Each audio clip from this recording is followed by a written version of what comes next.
Dito madidestino ngayon sa lalawigan ng Palawan ng isa sa pinakamalaking Navy ship ng Armed Forces of the Philippines na BRP Davao del Sur LD-602 na nagmula sa Subic, Zambales na siyang home port nito. Bago pa man dumating sa probinsya ng Palawan ng BRP Davao del Sur ay nagsagawa na ito ng Maritime at Sovereignty Patrol sa West Philippine Sea.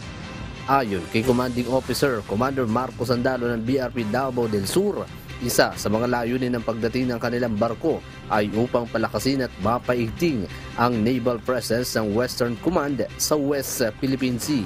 We are here to intensify yung ating naval presence sa Westcom Joint Operations Area, particularly to maintain yung naval presence natin sa West Philippine Sea.